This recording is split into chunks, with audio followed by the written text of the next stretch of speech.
Boa tarde a todos. Mais uma estação do ponto de encontro, que é mais, do meu ponto de vista, é uma surpresa estar em competição neste momento com um jogo de futebol, não é? Se me parece, não é? Porque me parece é mais importante o jogo de futebol porque a produção do ar mata gente, não é? Mas de repente eu até devagarinho, não é?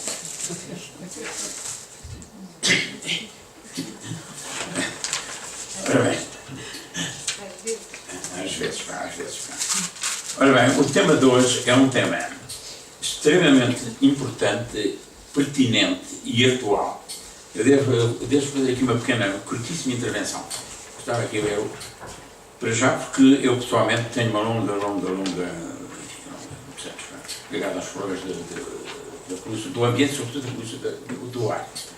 E para justificar alguns disparos que irei dizer depois para a posteridade, eu devo ter sido dos primeiros a organizar cursos universitários na área do ambiente, eu me lembro, em 71, 72, estou a imaginar, ensinar modelos de dispersão da atmosfera, para se conseguir fazer estudos de impacto ambiental que na altura não se faziam. Num desses cursos, estou-me agora a recordar, daqui da sequência toda, e também estive, já agora que agora tem a ver consigo, eu fui um dos fundadores da Universidade Nova de Lisboa, onde a Engenheiro da Nogueira tirou o curso de Licenciatura em Engenharia do Ambiente. Portanto, eu faço parte dessa pré-história também, bem. Estão a ver? Depois deste curso, era um engenheiro, Carlos Borrego, que afinal também se realizou o seu mestrado. Não quer dizer que eu tenha de grande influência, porque eu por vezes tenho grandes divergências, mas a questão, mas é só para dizer, é um assunto que eu tenho acompanhado com grande interesse. A própria Câmara de Lisboa tem nesta área, tem algumas falhas no sentido eleitoral do termo, porque embora não seja daquelas promessas fundamentais, figurava no programa de candidatura da última, o problema da poluição do ar.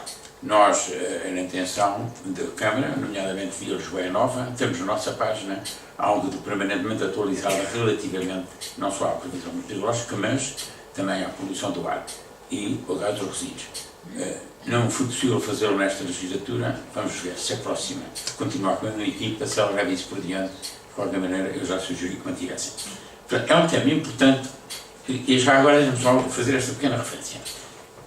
É um tema importante que não tem sido devidamente tratado até ao momento em que se começou a falar da poluição do CO2, que eu acho que é uma coisa inimaginável. Como é que pessoas que tiraram, já não diria a instrução primária, mas pelo menos o secundário, e tiveram lições de biologia e algumas até ciências do ambiente, confundem o CO2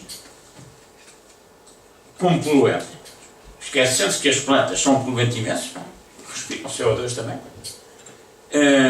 e tomando decisões baseadas nas emissões de CO2 que têm efeitos absolutamente contrários àqueles da poluição do ar que são importantes. Para não pensar em questão em abstrato, eu apenas refiro um ponto. O problema da Avenida da Liberdade, toda a gente sabe, é um problema importante e grave. Tem sido descurado, as pessoas não levam muito a sério. As pessoas estão-me lembrando da conversa fiada que tivemos vezes com gente muito importante, que isso em Lisboa não tem problema nenhum. É uma coisa tão ventilada, com as brisas, isso é uma coisa que só acontece lá para a Grécia ou para Madrid, e em Lisboa não acontece bem. Ora bem, claro que acontece, não há nada como fazer medidas. Começamos a fazer medidas, não é? E houve um secretário de Estado, que neste momento é diretor-geral na Agência Europeia do Ambiente, que, biólogo como era, não estou a identificar quem é, mas também não faz mal, porque já lhe disse eu, com a história de que o CO2 aqui é um poluente, favoreceu na legislação os motores diesel em detrimento dos motores a gás. Porque o motor a gás natural, ou gás petróleo feito, há poluentes gravíssimos, como são sobretudo as partículas e alguns dos outros gases, aliás, irei deixar isto para a especialidade, que o gás natural, porque é um combustível, o caso perfeito, não prejudica. Mas como emite um pouco mais de CO2 só, não estou a falar de CO2, foi penalizado porque o que é importante é o CO2 e não o restante. Seja como for, foi o CO2 que despertou novamente a atenção porque se começou a chamar a poluição do ar. Eu digo, pergunto-me, para que é que as pessoas andam no liceu e no secundário se depois aparecem políticos iminentes a dizer que o problema grave da poluição é o CO2, e que tudo é CO2, esquecendo-se aquilo que aprenderam, que o CO2 é fundamental para a fotossíntese, a fotossíntese é fundamental para a alimentação. Mas aparentemente, este juntar o A com o B, que dizer que aprenderam uma coisa na escola, contraria aquilo que dizem os políticos importantes, e é que eles fazem grandes negócios, porque se calhar as pessoas não estão certas, levantam duas questões. A primeira é que as pessoas aquilo que aprendem no seu ensino, para a maior parte delas não é assimilado e, portanto, não é convincente. O que é convincente é o que aparece nas últimas parangonas de um jornal, sobretudo se eu for chamado de referência. E estão dispostos a deitar fora anos de estudo contra um slogan que é oportuno para alguns. Ora bem, a poluição do ar tem essas componentes todas. Já agora, deixe-me dizer uma coisa, porque está nas notícias. Saiu ontem um relatório da Agência Europeia do Ambiente que apresenta como uma enorme descoberta que os jardins na cidade fazem baixar a temperatura. Eu não quero melhor isso. Caramba. Os super sábios. Caramba. Ou nós estamos muito atrasados, ou nós já passamos para lá da idade se calhar da barreira do sol. E o que é incrível é que talvez, porque vem agora numa publicação da Agência Europeia, alguns dos nossos planeadores urbanistas comecem finalmente a pensar que se calhar as árvores até reduzem um pouco a temperatura na cidade. E que se calhar o que é preciso é fazer jardins no topo dos prédios, para disfarçar o verde. Ora bem, isto é uma introdução só para dar. Nós temos a sorte de ter, portanto, a engenheira Luísa Nogueira, eu chamava de Luísa Nogueira, engenheira do ambiente, como estudante de ambiente, e que tem uma atividade profissional e professor, também nesta área, tem uma atividade extremamente importante nesta área, nomeadamente ao nível da CCCDR, que tem a responsabilidade do acompanhamento da fiscalização e das medidas implementadas nesta área. O trabalho feito é um trabalho importante e ela é, sobretudo, uma profunda conhecedora da realidade muito concreta entre nós. Portanto, é sem dúvida nenhuma um contributo importante e, como nós aqui, as pessoas depois irão fazer perguntas e estamos habituados a ter respostas. As perguntas nunca são corretas, às vezes as respostas podem ser, mas isso é um problema que nós depois vamos tentar agir. Aceitou o nosso convite e eu estou muito agradecido por ter aceito o convite e aqui em Lisboa Nova, onde nós gostamos de pegar as verdades e dizê-las como elas são, e sobretudo tentar, através de uma discussão, o que seja, pelo menos começar a ter algum conhecimento sedimentado que não está sujeito ao próximo parangona de alguém que quer ser de repente importante. A propósito, já agora devo dizer, a gente não resiste, porque esta para mim é irresistível. Toda a gente viu a controvérsia que apareceu aí acerca do erro do Excel, que produziu políticas de austeridade, porque dizia que a partir de certo valor da dívida não havia desenvolvimento. Bem, havia um erro do Excel, como sabem. Um erro no Excel e aquilo muda. E foi feito por um jovem na Universidade de Massachusetts. Ora bem, o que acontece? E a propósito disso, há um artigo notável de um professor de Economia do Porto, Armando de Castro, que desmonta isso de uma forma ótima. Eu acho que aplicar muitas outras coisas. O que acontece é que nenhum deles trata devidamente o assunto quanto ao significado das variáveis. E somos vítimas deste facilitismo que é. Sempre que existe uma correlação entre A e B, o A é a causa do B. O que não é verdade.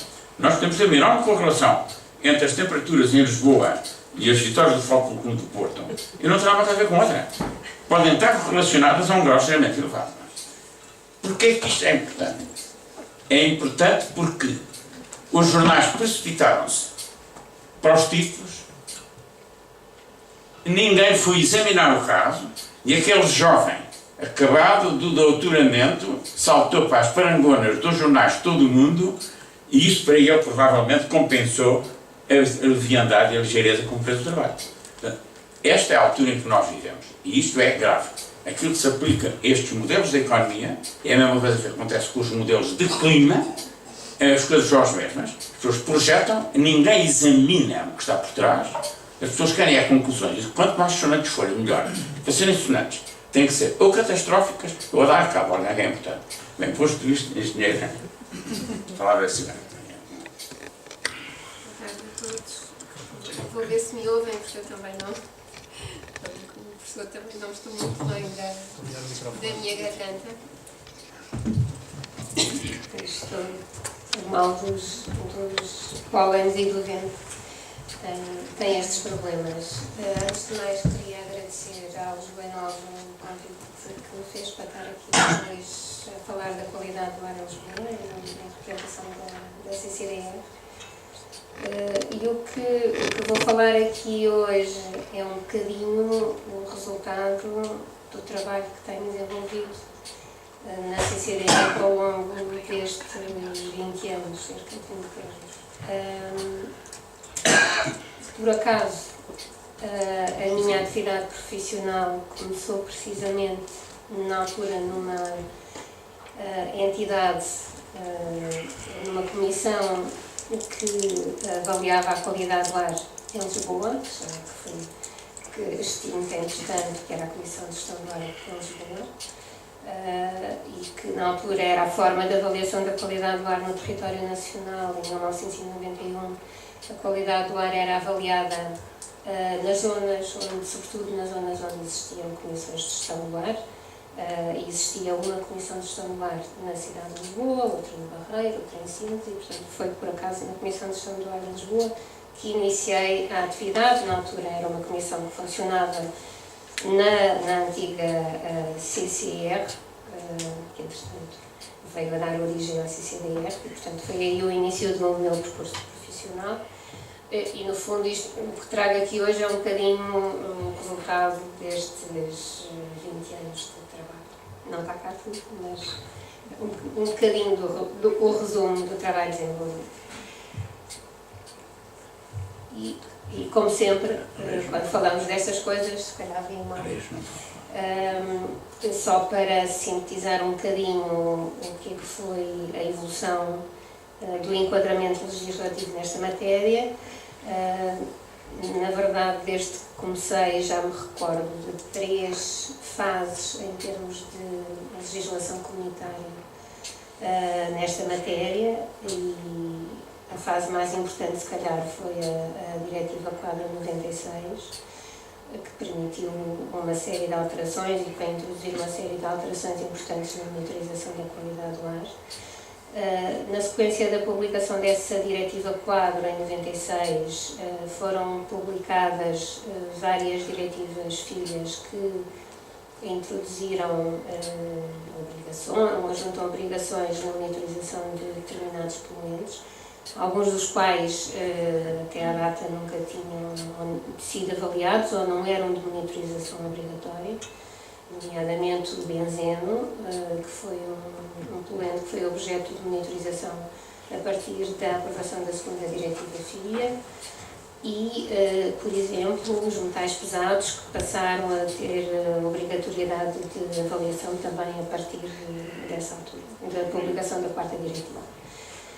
Eram, de facto, muitos documentos legislativos, muito difíceis, às vezes, de análise e de utilização, daí que a Comissão entendeu, em 2008, fazer uma agregação destes documentos todos, e, na sequência deste processo, foi publicada a Diretiva 2008, que agregou as três diretivas filhas e também a quarta diretiva, e, portanto, peço desculpa, as 3 diretivas filhas, não transpôs a quarta diretiva. O Estado português é que, também para simplificar um conjunto de legislação que existia na altura e que tinha permitido a transposição destas diretivas, fez a transposição da Diretiva 2008 juntamente com a quarta diretiva filha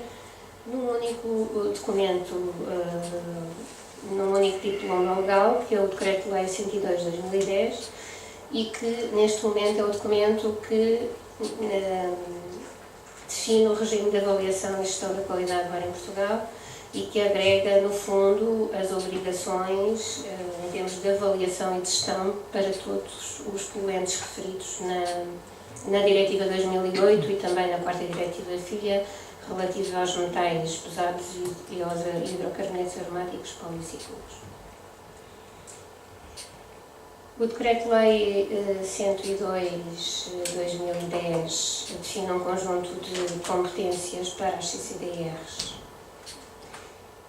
que basicamente já estavam definidas, semelhantes às definidas nos anteriores documentos legislativos, não houve grandes alterações, apenas veio sistematizar um conjunto de obrigações e também, em termos das competências, definir melhor as competências das CCDRs, nomeadamente ao nível do acompanhamento das redes de medição privadas, que até à data ainda não tinham um enquadramento muito definido em termos de obrigações da legislação.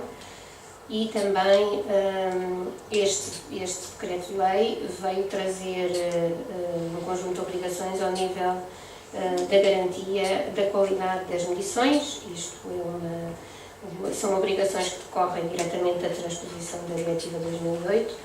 E, portanto, a grande novidade, no fundo, deste decreto-lei, para além de agregar todos aqueles documentos legislativos, tem sobretudo a ver com maiores exigências ao nível da avaliação da qualidade do ar, no que se refere à exatidão das medições, e aí também temos, para além de competências, temos maiores obrigações neste momento. E, portanto, isto veio trazer um conjunto de necessidades de alterações a nível da rede de monitorização, que já vou falar mais à frente, para dar cumprimento a estas obrigações em termos do controle de qualidade das medições. Outra grande novidade deste decreto-lei da Diretiva 2008, e o professor, antes de começarmos a apresentação, estava a falar nesse poluente, foi a obrigação introduzida pela Diretiva 2008 de avaliação das concentrações das partículas PM2,5, que até à data, na Diretiva 2006, era recomendada a sua avaliação, mas não era obrigatória a avaliação dos Estados-membros. Já havia muitas medições, nós na rede de qualidade do ar aqui da região de Lisboa e Valtejo já tínhamos alguns pontos de medição desse poluente, mas a Diretiva 2008 trouxe a obrigatoriedade de avaliação das concentrações deste poluente e de reportar os seus resultados à Comissão Europeia e um conjunto de obrigações associadas ao mesmo. Eu vou só explicar muito rapidamente como é que avaliamos a qualidade do ar em termos de delimitação do território. Este decreto-lei e esta diretiva definem que os Estados-membros têm que avaliar a qualidade do ar e gerir a qualidade do ar num conjunto de zonas e aglomerações delimitadas de acordo com estas definições que aqui estão. A Diretiva 2006 já definia esta obrigação, portanto, já há alguns anos que foi feito este trabalho em Portugal. A Diretiva 96, peço desculpa, isto já são várias décadas e de vez em quando trocam-se as décadas. Agora reparei de repente que já me tinha adiantado uma década. A Diretiva 96 já definia esta obrigatoriedade, daí que em 2001 foi feito um trabalho de definição das zonas e aglomerações no território nacional e nesta sequência na região de Lisboa e Valtejo, que é a área de intervenção da CCDR, foram definidas duas grandes aglomerações e uma pequena aglomeração, que é a aglomeração de Setúbal, que coincide sobretudo essencialmente com a cidade de Setúbal, em todas as freguesias estão incluídas, e uma grande aglomeração a norte, onde está inserida a cidade de Lisboa e que engloba os concelhos da Amadora, Cascais, Lisboa, Louros, Odivelas, Oeiras, Sintra e Vila Franca de Xira. Portanto, é nesta grande aglomeração que se insere a cidade de Lisboa. Temos outra grande aglomeração a sul, que engloba os concelhos de Almada, Barreiro, Moita, Seixal e Sesimbra.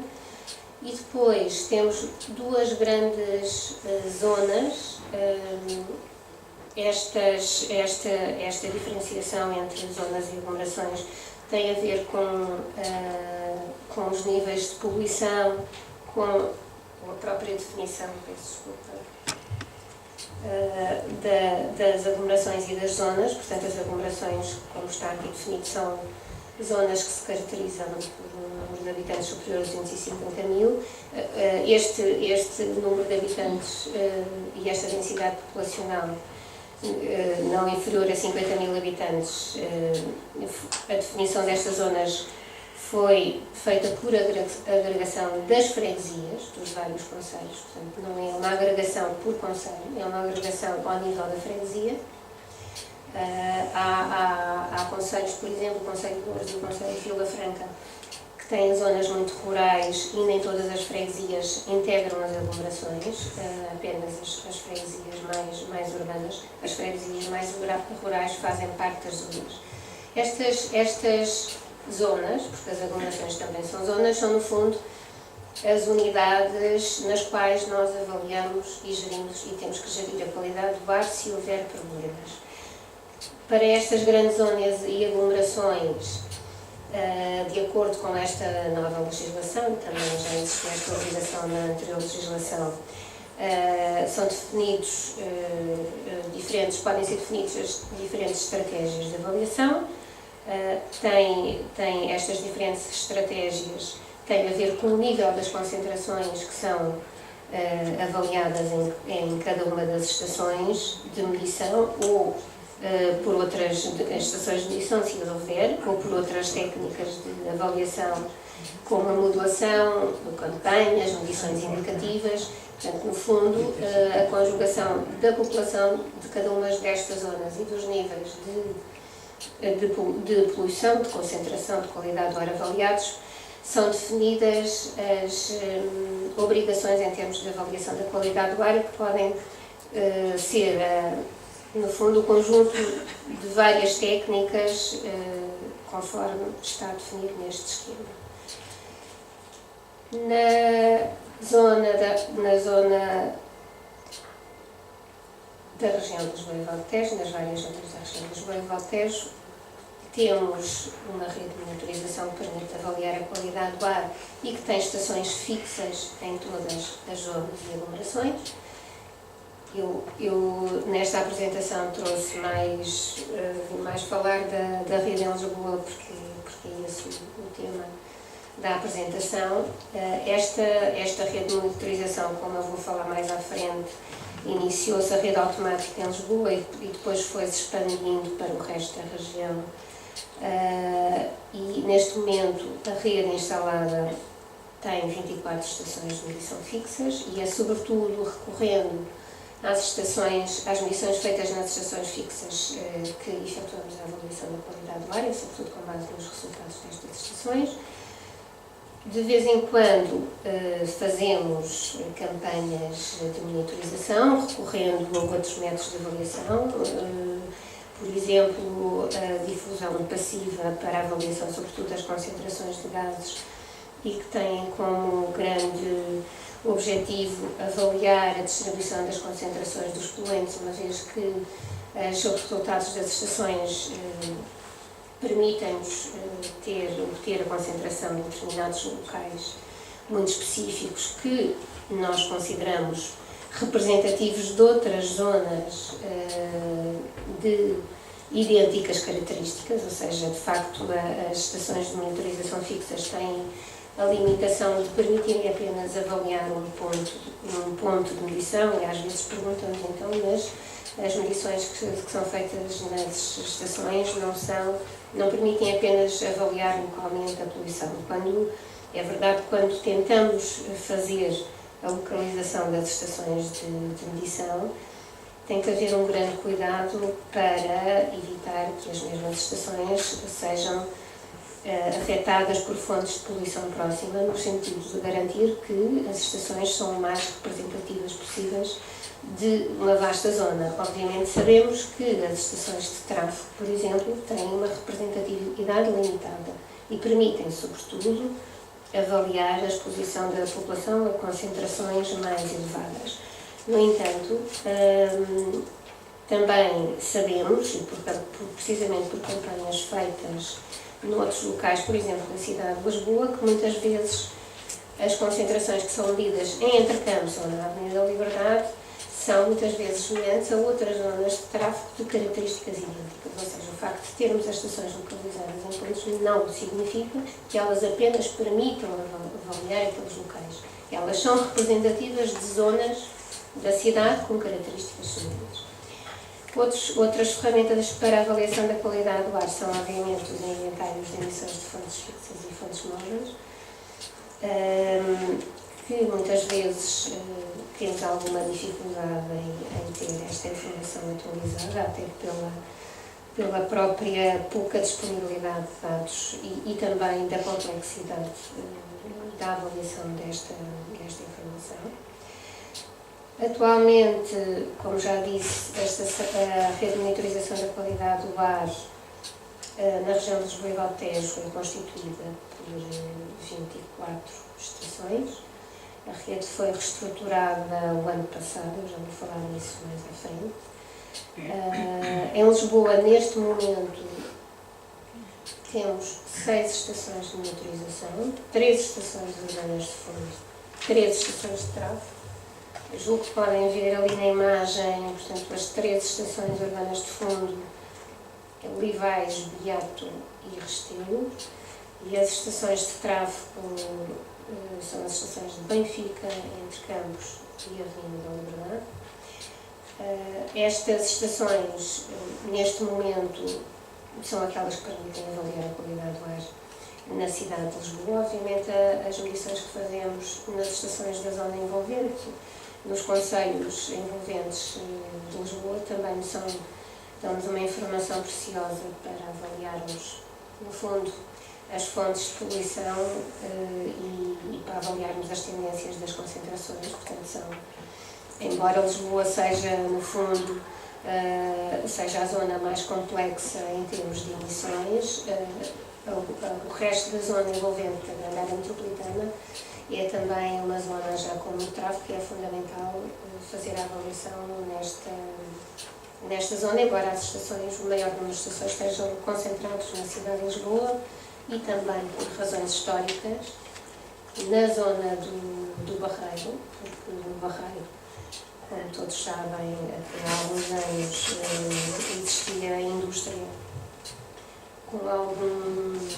com alguns efeitos nocivos ao nível da qualidade do ar. Existiu também uma comissão de gestão do ar na zona do Barreiro de Seixal e exatamente por razões históricas, e porque nessa zona existia, nessa altura, há 20 anos atrás, existia uma comissão de gestão do ar, também existe um conjunto maior de estações na cidade do Barreiro. Nestas estações medimos os poluentes que nós consideramos indicadores da qualidade do ar urbana e também aqueles que as diretivas comunitárias nos têm obrigado. Os óxidos de azoto, o monóxido e dióxido de azoto, o dióxido de enxofre, o monóxido de carbono, as partículas PM10, as partículas PM2,5, o ozono e os compostos orgânicos voláteis, porque temos a obrigatoriedade, segundo a diretiva, de avaliar as concentrações do benzeno. As duas partículas que avaliamos, eu penso que sabem um bocadinho a diferença entre estas duas frações de partículas. Portanto, as partículas PM10 são as partículas inaláveis, portanto, aquelas que eu não vou só falar um bocadinho disso, embora não traga aqui nenhum slide a falar dos efeitos dos poluentes, porque penso que se calhar já é um assunto que toda a gente está um bocadinho familiarizado, mas sobre as partículas acho que vale a pena só perder uns minutos. Portanto, estas partículas são de monitorização obrigatória desde a Diretiva 96. Desde essa altura deixámos de medir as partículas totais da suspensão, que eram aquelas que eram avaliadas até a data. Nós começámos a avaliar as PM10 antes, mas a monitorização passou a ser obrigatória a partir do número 196. E são, no fundo, as partículas com um diâmetro aerodinâmico inferior a 10 micrômetros. E são também as partículas que penetram no nosso nariz, conseguem atravessar o nosso nariz e atingir o nosso sistema respiratório. As partículas PM2,5 são uma fração dentro dos PMDs, com um diâmetro aerodinâmico inferior a 2,5 micrômetros, e são aquelas que são consideradas as partículas mais nocivas porque podem atingir o nosso sistema respiratório em maior profundidade, através de entrar na corrente sanguínea, através dos alvéolos pulmonares, e, portanto, muitas vezes são também as mais perigosas porque são sobretudo aquelas que são emitidas pelos veículos automóveis e que muitas vezes transportam, são partículas de vários tipos diferentes e origens, mas que transportam muitas vezes absorvidos poluentes cancerígenos como os metais pesados. Portanto, são de facto as partículas mais perigosas e aquelas que causam maior perturbação ao nível da nossa saúde. Trouxe aqui só algumas imagens das estações de monitorização. Aqui temos a estação do Restelo, mais bonita, e a estação do Beato. Hoje já não está tão bonita. Isto, infelizmente, a vida das estações é às vezes muito atribulada e são equipamentos muito desejados pelos grafites. E, portanto, a do Restelo, por acaso, tem um outro grafite que tem-se mantido mais ou menos apresentável. Mas a estação do Beato, que estão a ver, e que pouca gente conhece porque é no interior de uma escola, está assim quase desde o seu início de funcionamento. Ela tem cerca de 20 anos de funcionamento e isto é muito rapidamente para contar a história. Passado uns meses de lá estar instalada, tinha sido toda apedrejada. E estávamos a ver que ficávamos sem o abrigo da estação e, portanto, teve que se arranjar esta estratégia para suportar as pedras que eram atiradas pelos meninos e por isso ficar dentro da gaiola, como nós dizemos. E pronto, isto não é bonito, mas foi a única forma de a manter em funcionamento e de não ser mais vandalizada. Aqui temos a Avenida da Liberdade, que também todos conhecem e que também é frequentemente pintada e repintada porque também, enfim, eles vão escrevendo muita coisa.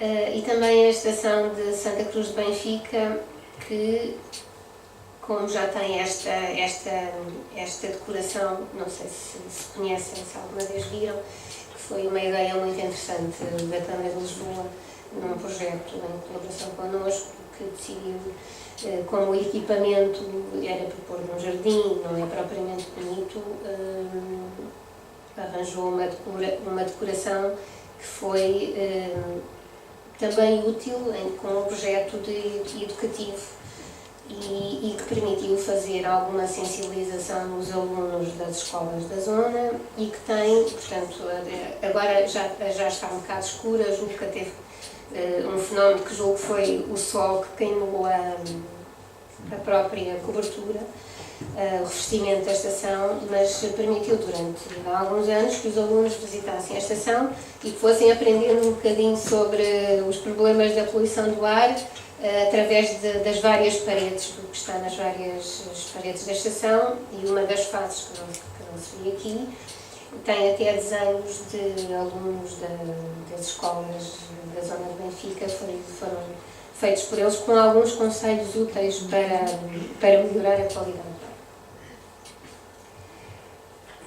ar. A rede de monitorização é automática, esta rede é automática, embora tenhamos alguns equipamentos de campanha para avaliação, por exemplo, de metais pesados, que infelizmente ainda não conseguimos que sejam automáticos e, portanto, até porque tem que se fazer recolha de filtros para fazer análises em laboratório, no sentido de avaliar as concentrações desses mesmos compostos, mas a maioria da rede.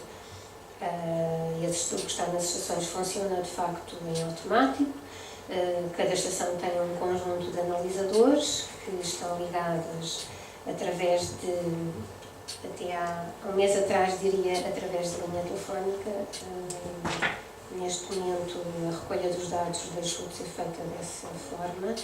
Estamos neste momento na fase final de implementação do novo sistema, portanto os dados são recolhidos por GPRS, um sistema de comunicações diferentes e, de qualquer forma, esse meio de comunicação permite que os dados sejam recolhidos para a web, que sejam armazenados numa base de dados na CCDR e que sejam analisados no sentido de permitir verificar o cumprimento dos valores limite e também de verificar em cada momento, estamos a chegar ao período crítico, se existem excelências dos documentos que nos obrigam a informar o público em determinadas situações. É o caso do ozono, que no período de verão, primavera-verão, muitas vezes atinge concentrações mais elevadas e que temos a obrigatoriedade de fazer a divulgação destas situações e, portanto, é necessário divulgar a informação pelos vários órgãos de comunicação social para que essa informação chegue junto do público, no sentido de permitir que as pessoas mais, os grupos de maior risco, sobretudo, tomem as devidas precauções quando estas situações ocorrem. Ao nível da informação, da divulgação da informação, todos os dias e com alguma periodicidade, neste momento posso dizer até com uma atualização horária, a informação da rede de monitorização é enviada para o site, para a base de dados nacional de qualidade do ar, que eu julgo que já conhecerão. Nesta base de dados e neste site da Agência Portuguesa do Ambiente, para além da divulgação das concentrações, é também divulgado um índice de qualidade do ar diário, que permite, no fundo, dar uma informação qualitativa sobre a qualidade do ar em Lisboa todos os dias. No fundo, este índice permite traduzir de uma forma facilmente, que seja facilmente, que o público entenda facilmente, de uma forma qualitativa, portanto é uma escala que vai desde o muito bom até ao mau e que permite classificar a qualidade do ar todos os dias. Para além deste índice de qualidade do ar, até há pouco tempo, neste site da Agência Portuguesa do Ambiente, era também feita uma divulgação da previsão da qualidade do ar para o próprio dia e para o dia seguinte. Neste momento, como se calhar também já repararam, esta previsão tem estado suspensa, não existe informação da previsão da qualidade do ar, com muita pena nossa, fruto das restrições orçamentais que se tem estado a viver e que também têm reflexos nesta matéria. Esta previsão permitiu durante algum tempo esta informação, fazermos uma divulgação também da qualidade do ar em Lisboa, por isso é que eu também estou a falar nisto, nos painéis que divulgam, do canal de Lisboa, que divulgam a informação da Câmara e que durante algum tempo fizemos divulgação do índice de qualidade do ar e da previsão da qualidade do ar. Neste momento essa informação não está a ser divulgada exatamente porque não existe informação da previsão e, portanto, neste momento está suspensa também essa divulgação. Vou falar também só um bocadinho da evolução da rede de monitorização da qualidade do ar, muito rapidamente. Isto é também o reflexo da evolução da legislação e das obrigações e também a evolução das concentrações, sobretudo na cidade de Lisboa. Esta rede em Lisboa, a rede automática, iniciou-se, as primeiras estações começaram a funcionar em 1992. As primeiras estações a iniciar o seu funcionamento foram as estações de Olivais e de Intercampos. Em 2001, com a publicação da diretiva, após a publicação da Diretiva 96, e porque foi definido que os Estados-membros tinham que avaliar a qualidade do ar em todo o seu território, houve uma extinção das comissões de gestão do ar e passou a ser obrigatória a avaliação em toda a região e, portanto, houve uma expansão da rede de monitorização a toda a área metropolitana e a outras zonas rurais. E com estas alterações também apareceram novos problemas. Porque até uma determinada altura, se calhar, havia coisas que desconhecíamos, ou seja, quanto mais medimos, mais conhecemos e mais problemas temos. Isto durante um determinado período, não estou a falar dos anos mais recentes, estou a falar durante uma década de 92 a 2001, em que também houve necessidade de monitorizar os novos poluentes, nomeadamente as partículas PM2,5 e benzeno, e também o reforço da monitorização das partículas PM10 e do ozono. Só para terem uma ideia, quando instalámos a rede em Lisboa, na altura, em 1992, ela tinha 8 estações e apenas medíamos na rede inicial o ozono numa estação. E as partículas também numa estação, que era Intercampos, que foi considerada na altura a estação mais importante, porque a própria legislação comunitária tinha outras preocupações e porque as próprias concentrações e as medições dos anos anteriores, as medições conhecidas dos anos anteriores, traziam preocupações relativamente às concentrações de outros poluentes. Ainda havia uma grande preocupação na avaliação das concentrações de monóxido de carbono, das concentrações de dióxido de azoto sempre e ainda na avaliação das concentrações do dióxido de enxofre, que tem sobretudo origem industrial. Com a melhoria da legislação, a evolução tecnológica dos veículos, as restrições ao nível das emissões das indústrias, foram diminuindo muito as concentrações de dióxido de enxofre e, portanto, passou a ser um poluente que passou a ter importância apenas, se calhar, em zonas industriais, e nós, durante algum tempo, continuamos a ter problemas com este poluente na zona do Barreiro.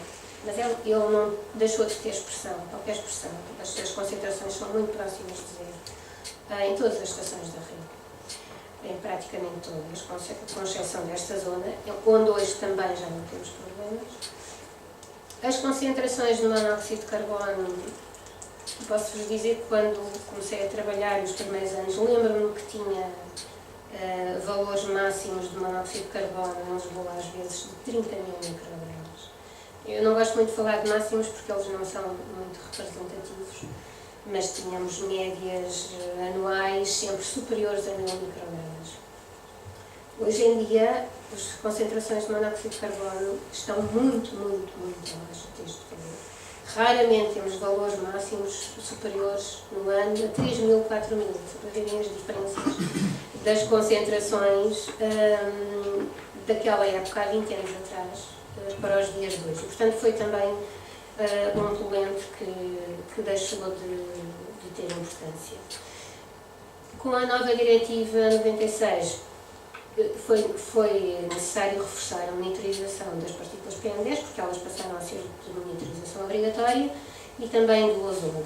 E são ainda estes os poluentes que hoje nos causam maiores preocupações. As partículas, também o dióxido de azoto e o ozono, ao nível, sobretudo no período de primavera e verão. Portanto, este é um poluente que tem concentrações mais elevadas apenas no período do período de primavera e verão, contrariamente aos outros poluentes, que as concentrações mais elevadas se observam, sobretudo, nos meses de outono e inverno. Isto tem a ver com as condições meteorológicas mais desfavoráveis para a dispersão dos poluentes que ocorrem neste período do ano, e também as melhores condições para a dispersão que temos no período de verão, sobretudo muito vento que temos no período de verão e que muitas vezes beneficia as concentrações destes poluentes. E, portanto, ao longo destes anos, destes 20 anos, as necessidades mudaram em termos de avaliação da qualidade do ar e dos poluentes monitorizados, e também na própria cidade de Lisboa também houve algumas mudanças em termos da importância de cada uma das zonas. Em 1992, a zona oriental, onde foram instaladas 3 estações, por razões muito concretas, porque nessa altura existia uma refinaria nessa zona e até foi um episódio de poluição que nunca foi aparentemente com origem na refinaria na Gás de Portugal, que deu origem à instalação desta rede em Lisboa. Portanto, tínhamos 3 estações nessa zona, mas nos primeiros anos da avaliação, de facto, verificámos que as concentrações mais elevadas não ocorriam nessas estações, nem sequer as de dióxido de enxofre, que eram poluente tipicamente industrial. No entanto, com as várias alterações urbanas ocorridas em Lisboa, a própria Expo 98, que fez com que essa indústria dessa zona fosse desativada e que trouxe um crescimento muito grande em toda a zona oriental, também fez com que essa zona ganhasse alguma importância maior em termos das concentrações dos poluentes. E, por exemplo, a Estação dos Olivais, para nós, em Lisboa é para nós a estação mais importante por razões históricas, porque ela funciona há mais de 20 anos, porque foi a primeira estação de fundo a monitorizar, as primeiras estações de fundo a monitorizar ozono, a monitorizar partículas PM10 e PM2,5, portanto tem uma história longa, mas ela na verdade mudou um pouco em termos das próprias concentrações, porque se calhar há 20 anos atrás ela não tinha, se calhar em termos da ordem de grandeza das concentrações, até podiam ser mais elevadas, mas em termos relativos no conjunto das estações, ela não teria se calhar a importância que tem hoje, e isso é explicado pelo crescimento que houve naquela zona da cidade. Houve outras estações que tinham concentrações muito elevadas e que foi havendo uma atenuação das concentrações, do decréscimo das concentrações, e um dos exemplos é Intercampos, que há 20 anos atrás tinha, se calhar, concentrações muito mais elevadas e que tem muito a ver também, se calhar, com as várias alterações da rede viária que houve na cidade e, sobretudo, neste eixo central, depois da construção dos vários túneis, por exemplo, muitos dos engarrafamentos que havia naquela zona diminuíram e também se observou um decréscimo das concentrações. Eu já falei que a rede foi recentemente reestruturada, no ano passado, em 2012. Não foi só a rede em Lisboa, foi toda a rede da região de Lisboa e Vale do Tejo. As razões foram, inicialmente, questões de natureza técnica e por otimização também de recursos, e também porque não faz sentido no território, não fazia sentido no território da região de Lisboa e Vale do Tejo termos tantos pontos de monitorização de monóxido de carbono e dióxido de enxofre, porque as concentrações são baixíssimas e, portanto, houve uma reestruturação que incidiu sobretudo na redução do número de poluentes medidos por estação, mas que consistiu sobretudo na desativação destes 2 poluentes medidos num conjunto de estações e, portanto, foi significativamente reduzido o número de estações a medir este poluente, também em Lisboa. Claro que esta reestruturação tem também a ver com a necessidade de redução de custos, também, não só pela situação que vivemos, mas também porque esta nova diretiva comunitária nos traz muitas obrigações em termos de controle de qualidade das medições, e isso vai obrigar a novos investimentos, a nova aquisição de equipamentos, a novos procedimentos, e, portanto, também é uma maior necessidade de recursos humanos e, portanto, houve que fazer uma otimização da rede e ela foi muito sustentada por critérios de natureza técnica. Esta reestruturação visou também definir duas redes, e que se calhar no futuro vão passar a ver isto mais vezes, e que decorre das próprias obrigações da diretiva. Portanto, vamos passar a ter um conjunto de estações em que todos os poluentes medidos pertencem a uma rede de medições fixas e um conjunto de medições que integram uma rede de medições indicativas. A rede de medições fixas vai ser aquela que vai ser obrigatória para reportar os dados à Comissão Europeia de cumprimento dos valores limite.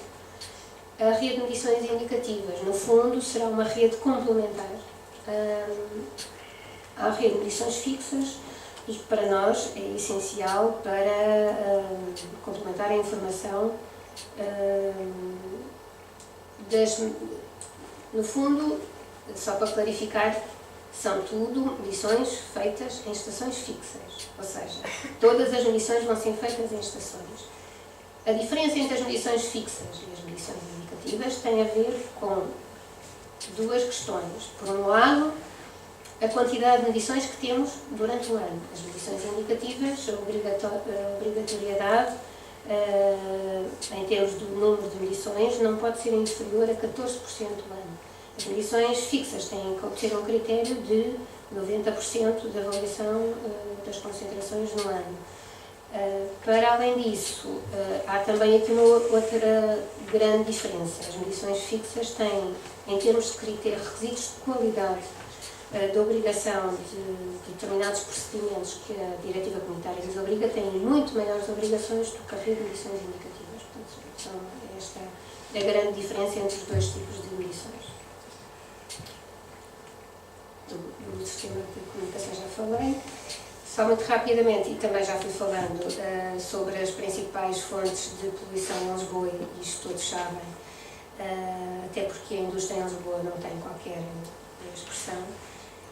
A principal fonte poluidora em Lisboa são as emissões do tráfego rodoviário, diretas e não só, da suspensão e também atrito dos pneus, travões, ou seja, as emissões do tráfego rodoviário não são apenas aquilo que sai do escape do veículo, mas é também muito a contribuição do efeito do veículo quando circula, portanto, o próprio atrito no asfalto levanta partículas, liberta partículas dos pneus, dos travões dos veículos. Nós, como temos, às vezes, este ano não é o caso, tem chovido muito, mas às vezes temos situações de seca, o fenómeno de ressuspensão, que a partícula deposita-se, passa o veículo e levanta novamente, é um fenómeno importante em Portugal e é um fenómeno importante em todos os países do sul da Europa e, portanto, chega a estar contabilizado em alguns estudos que foram feitos, como atingindo às vezes mais cerca de 50% das emissões do tráfego automóvel. Em Lisboa e na área metropolitana e na região de Lisboa-Tejo, as condições meteorológicas particulares são também muitas vezes as causadoras dos maiores problemas de poluição e também das excelências que temos tido. Eu pus só aqui dois exemplos que se calhar todos têm mais presentes: a situação da seca de 2005 e a onda de calor de 2003, que foram 2 anos para nós particularmente importantes e muito poluídos, exatamente porque quase não choveu, portanto havia muitas partículas sempre em suspensão e houve concentrações muito elevadas de partículas. As ondas de calor, não só pelos próprios efeitos dos focos florestais e que aumentam as concentrações de partículas, óxidos de azoto, compostos orgânicos voláteis e também pela ocorrência de concentrações de ozono muito elevadas.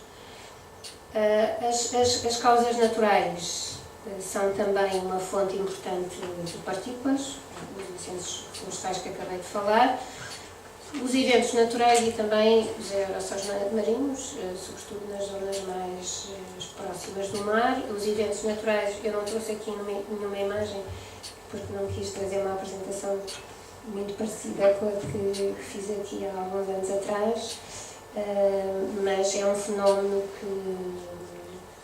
que ocorre com alguma frequência no território nacional, que é o transporte de partículas dos desertos do norte da África e que provoca um aumento significativo das concentrações deste poluente. Já todos devem ter dado conta, porque é comum, na sequência da ocorrência de um episódio destes, a seguir chove e os veículos dos carros ficam todos sujos, parece que choveu areia, portanto, realmente são quando ocorrem estas situações.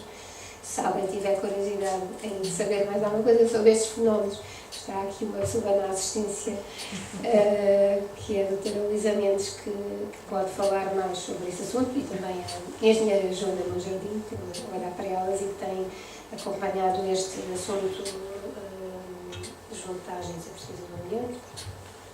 Mas eu posso dizer que as maiores concentrações de partículas que houve registadas na rede de monitorização da qualidade do ar foram exatamente por fenómenos desta natureza ou, pontualmente, por incêndios florestais.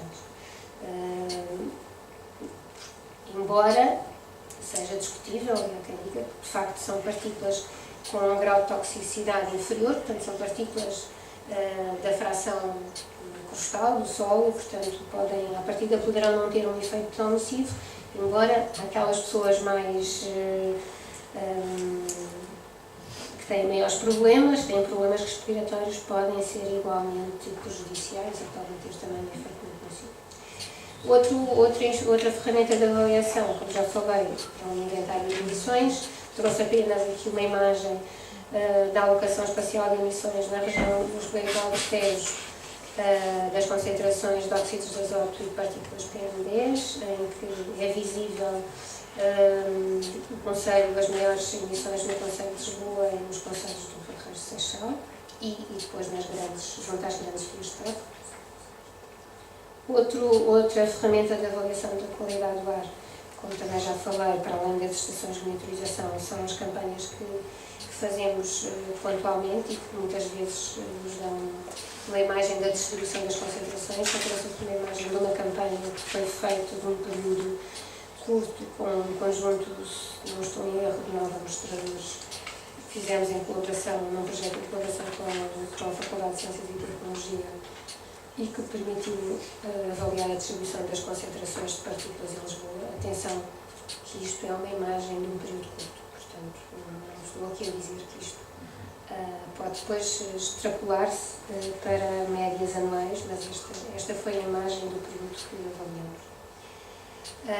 Também campanhas de monitorização para identificar e quantificar as fontes de partículas em Lisboa. Aqui é um resultado também de uma campanha feita em 2005 e que permitiu avaliar quais eram as fontes maiores aqui dos aerossóis em Lisboa, nomeadamente o tráfego rodoviário e também a fração crustal, amarelo e cinzento.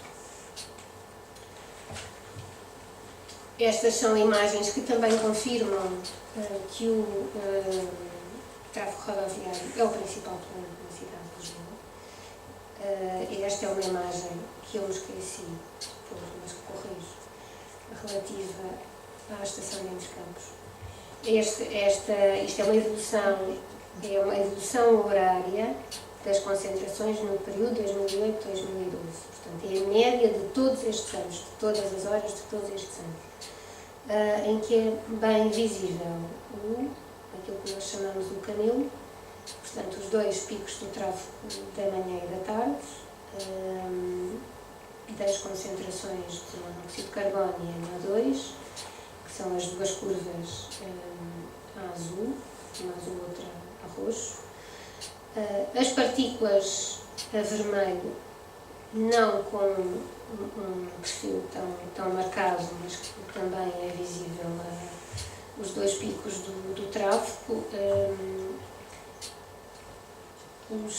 O perfil também não é exatamente idêntico no período da manhã e da tarde. O período da manhã é mais curto, o da manhã mais prolongado, tem a ver muito com as condições meteorológicas no período da manhã e as condições de dispersão no período da tarde, mas também acho que tem a ver com o facto de nossa hora de ponta da manhã ser muito mais curta do que a hora de ponta da tarde.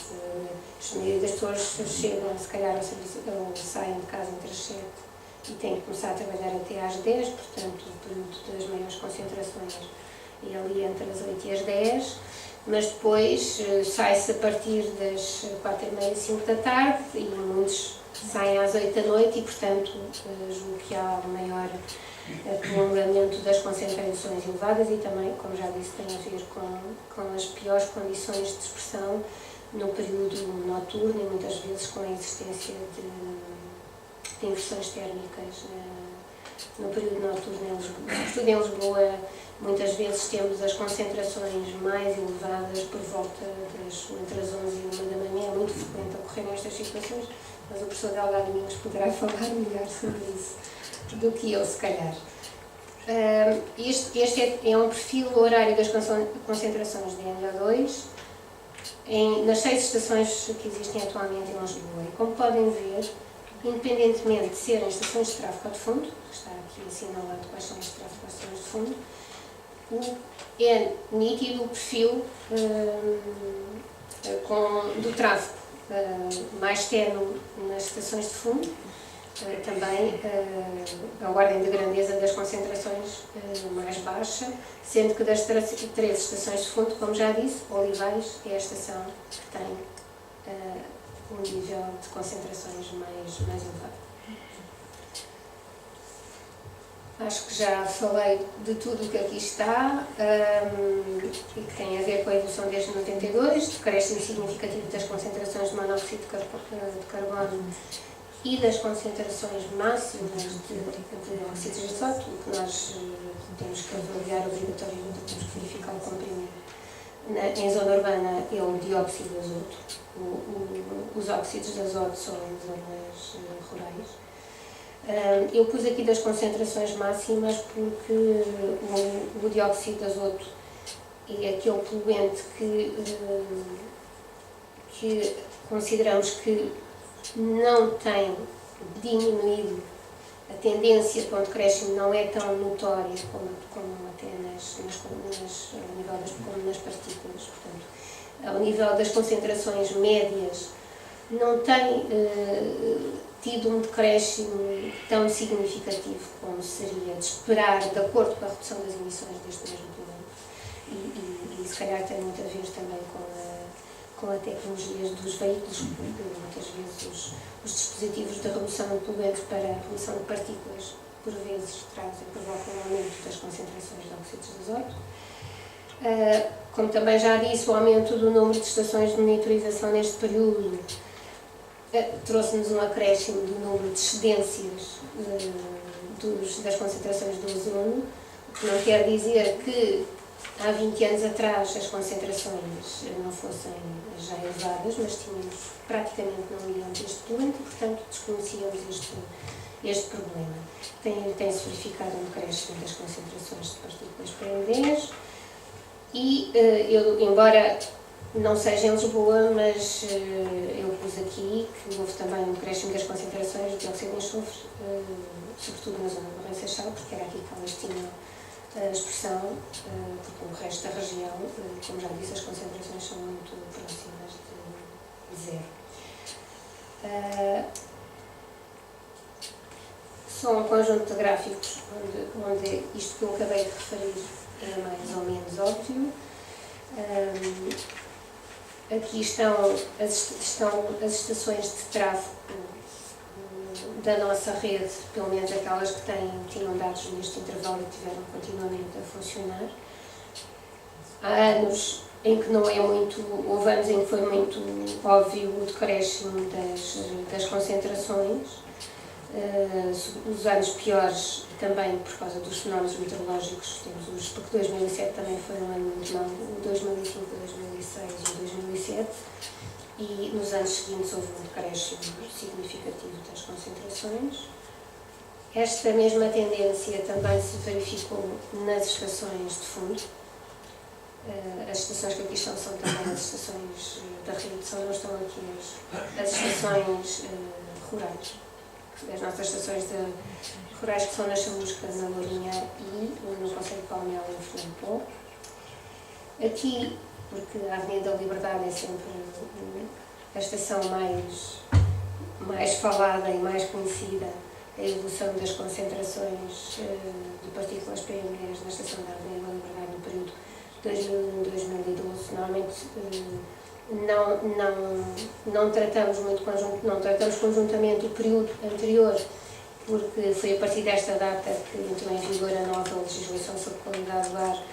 Antigamente avaliávamos a qualidade do ar com base noutros indicadores percentis e, portanto, é difícil fazer esta evolução com estes mesmos indicadores para o período desde 1992, que foi quando começou a remonitorização. Neste slide estão representadas as assistências ao valor médio diário e ao valor médio horário, ao valor médio anual e ao valor médio diário. Como podem ver, no ano 2012 houve, embora o ano 2011 tivesse contrariado um pouco a tendência para o decréscimo, no ano 2012 houve um decréscimo das concentrações. Poderá não ser só consequência do decréscimo das concentrações e das emissões e da implementação de medidas para a melhoria da qualidade do ar. Todos sabemos que a crise certamente teve consequências, e o aumento do preço dos combustíveis teve consequências ao nível dos veículos em circulação e do volume de tráfego. E, portanto, e também a meteorologia tem sempre os seus efeitos e, portanto, quando avaliamos estas situações, estamos sempre sujeitos à variabilidade meteorológica ao longo dos anos, por isso mesmo é preciso termos um conjunto de anos alargado para podermos definir uma tendência. Aqui estão as concentrações de NO2 também na Estação da Avenida da Liberdade e que têm também tido excedências sistematicamente ao valor médio anual e algumas excedências ao valor médio horário. O ano passado não tivemos excedências ao valor médio horário nesta estação, que era a única onde no ano anterior se tinham registado. Estou a falar de Lisboa, porque houve uma estação fora de Lisboa onde também se registaram existências deste número. E para terminar, e só muito brevemente, falar um bocadinho nas medidas para a melhoria da qualidade do ar. Decorrente das assistências que se verificaram, sobretudo na cidade de Lisboa, desde 2001, o Estado português, na cidade de Lisboa, na Zona Norte e noutras aglomerações do país, esteve obrigado a elaborar planos de melhoria da qualidade do ar e programas de execução para a melhoria da qualidade do ar nestas regiões. A CCDR, em 2005, elaborou um plano de melhoria da qualidade do ar que definiu um conjunto de medidas que vieram a ser trabalhadas mais tarde para ver qual seria a viabilidade da sua implementação. Portanto, o plano de melhoria da qualidade do ar foi aprovado em 2008, como instrumento. 2008, Pedro? 2008. O plano, Não, sim. o plano foi em 2008 e o programa 2008, em 2009. sim. Estou usando já a perguntar ao engenheiro Pedro Gomes, porque ele participou diretamente neste trabalho, porque o plano de facto foi elaborado em 2005, foi revisto em 2006 e só conseguiu ser aprovado como instrumento de trabalho em 2008. Durante este período fomos tendo excedências, sempre excedências, sobretudo das concentrações de partículas. No entanto, não foi um processo fácil, porque a própria legislação existente em Portugal dificultou um bocadinho o desenvolvimento deste processo. Houve necessidade de definir a figura de um programa de execução para a implementação destas medidas e, na sequência da aprovação deste plano, houve uma alteração legislativa que previu, de facto, a figura deste programa de execução. E o problema de execução definição deste programa de execução tem muito a ver também com o facto de muitas das medidas que era necessário implementar serem de responsabilidade dos municípios e não estarem propriamente os municípios sobre a responsabilidade ou tutela dos organismos do Estado. E, portanto, houve que arranjar aqui uma forma de obrigar, entre aspas, as entidades a comprometer-se com a implementação de um conjunto de medidas. Estas medidas, no caso das autarquias, e para resolver este problema, foram acordadas através de um protocolo que foi assinado com os municípios. Este programa de execução, vou voltar atrás, foi aprovado em 16 de setembro de 2009, portanto, neste programa de execução, que resultou de um grupo de trabalho que integrou todos os municípios da área metropolitana e um conjunto de entidades com responsabilidades em determinadas áreas de transporte, associações dos transportes rodoviários, associações dos táxis, dos transportes de mercadorias, energia. Portanto, houve uma série de entidades que avaliou as medidas definidas no Plano de Melhoria da Qualidade do Ar, com vista a avaliar a viabilidade da sua execução e também a ver quais seriam as medidas mais eficazes em termos da sua implementação. Ao fim de um ano, 2 anos, cerca de 2 anos de trabalho, portanto, foram definidas as medidas, elas foram aprovadas politicamente, foram aprovadas através deste despacho, publicado em Diário da República em 16 de setembro, e os municípios comprometeram-se a implementar um conjunto de medidas através de um protocolo celebrado com a CCDR. Portanto, desde 2010, no fundo, os municípios têm vindo a dar cumprimento a essas medidas, algumas das quais já estavam em execução, porque estes programas de execução, no fundo, pretenderam monitorizar a implementação de medidas para a melhoria da qualidade do ar no período 2005-2002, portanto, foi o período em que o plano foi feito e em que estavam identificadas as excedências. Neste programa de execução foram definidas as ações a realizar para a sua concretização, a calendarização e quem eram as entidades responsáveis. Foi previsto um processo de monitorização da implementação destas medidas que tem vindo a ser mais ou menos efetuado. Tem havido algumas dificuldades pela própria situação em que o país está e também porque nem sempre é fácil que as entidades responsáveis pela implementação nos enviem informação relativa à implementação destas medidas que permitam a sua monitorização eficaz e avaliarmos a eficácia da implementação em termos de melhoria da qualidade do ar.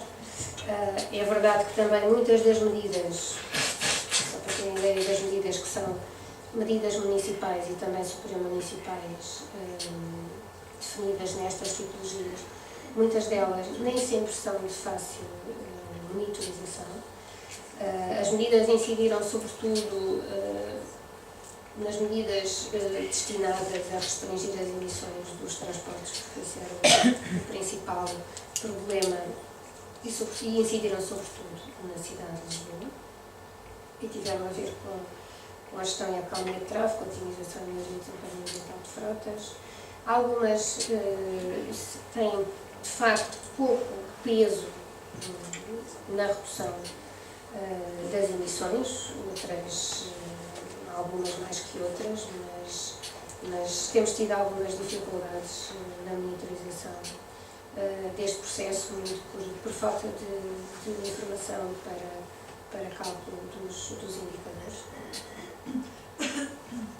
E as medidas incidiram sobretudo também, e as mais importantes, na cidade de Lisboa, e eu só trouxe aqui especificamente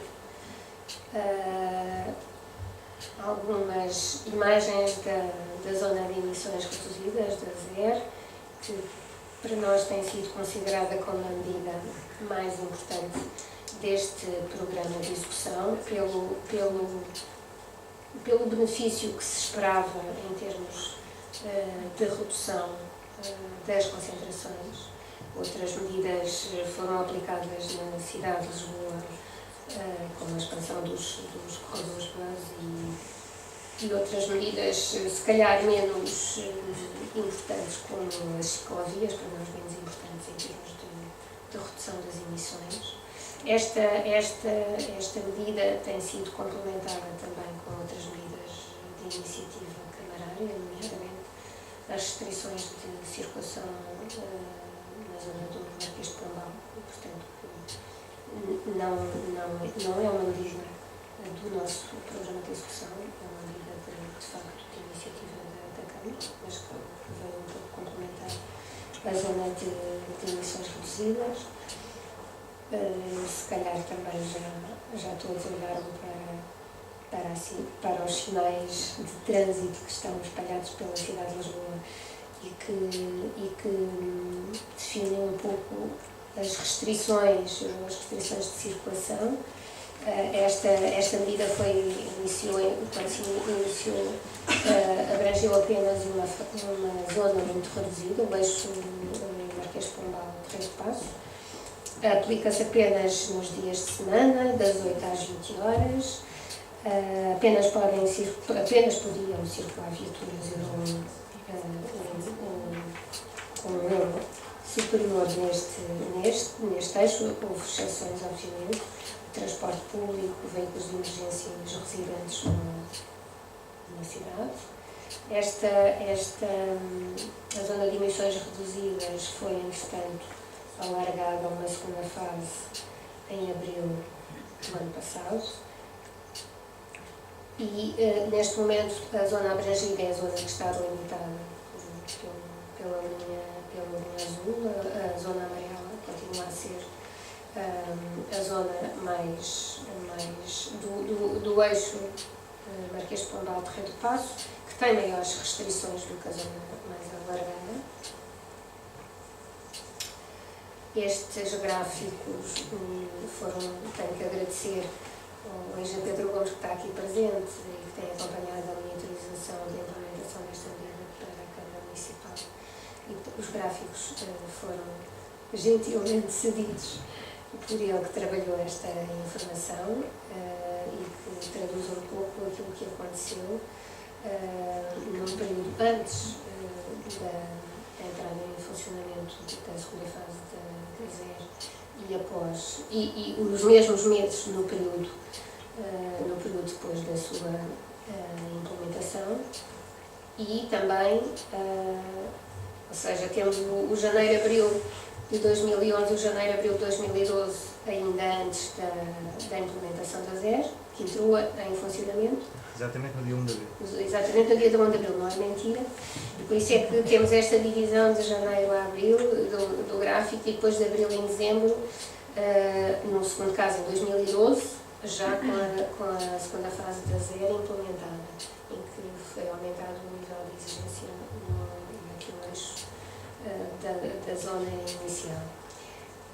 Os poluentes que aqui estão, o gráfico azul são das concentrações de PM10 e o gráfico a verde das concentrações de dióxido de azoto. E como podem ver, há algum decréscimo das concentrações dos poluentes, embora não seja ainda muito significativo, mas é verdade que esta medida também tem tido alguns problemas em termos da sua aplicação, como também já devem ter ouvido, nomeadamente nas questões relativas à fiscalização dos veículos em circulação, que não tem sido apenas por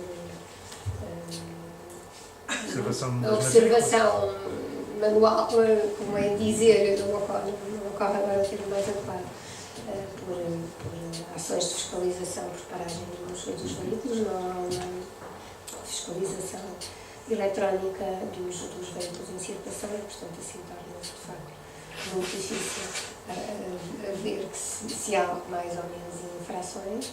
Além disso, também tem havido dificuldades na implementação desta medida ao setor dos táxis, pelas razões que têm também vindo a público e que têm a ver com a antiguidade da frota deste setor e das dificuldades da sua renovação. Julgamos também que provavelmente a eficácia da implementação desta medida passa também muito por uma melhor divulgação do que é esta medida, do que é que ela consiste, quais são os benefícios e porque se calhar é uma matéria nova e também não é fácil de explicar esta mensagem. Há muita gente que não sabe sequer o que é o Euro 1, o Euro 2 e, portanto, não é fácil, não é uma medida de fácil entendimento e se calhar as coisas poderiam funcionar melhor se percebesse melhor como é que funciona a medida. Eu não vou alargar sobre esta matéria porque, embora a CCDE tenha este papel ingrato de definir as medidas e de fazer com que, entre aspas, elas sejam implementadas, a responsabilidade da sua implementação, não tem a responsabilidade da sua implementação. Temos acompanhado a implementação desta medida e as dificuldades que tem havido. Estava previsto, ou está previsto, para decorrer este ano a implementação da terceira fase da ZER, com um maior nível de exigência, mas penso que haverá que primeiro resolver, se calhar, estes problemas pendentes, muito também com o setor dos táxis e com a fiscalização, no sentido de fazer com que a medida seja mais eficaz, até porque o nível de exigência vai aumentar e, portanto, é bastante importante que isso sim aconteça. Sobre os resultados das medidas para a melhoria da qualidade do ar, que deverá ser efetuado este ano, uma vez que as medidas, estou a terminar, uma vez que as medidas eram aplicadas no período até 2012, deverá ser feito este ano, embora reconheça que é bastante complicado no atual contexto avaliar até que ponto é que as medidas contribuíram para uma melhoria efetiva da qualidade do ar, uma vez que há aqui vários fatores de confusão que podem fazer com que haja um decréscimo das concentrações, nomeadamente a diminuição do número de veículos em circulação. Claro que também há aqui outras medidas implementadas em Lisboa, tais como o novo regime de estacionamento e a integração do tarifário dos transportes públicos, que poderá também ter contribuído para o decréscimo das concentrações que foi evidente nos gráficos que apresentamos. Muito obrigado.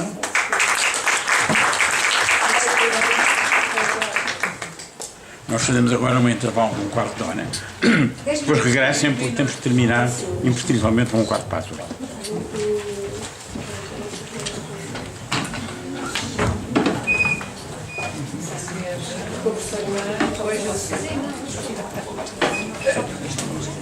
Não, acho que eu estava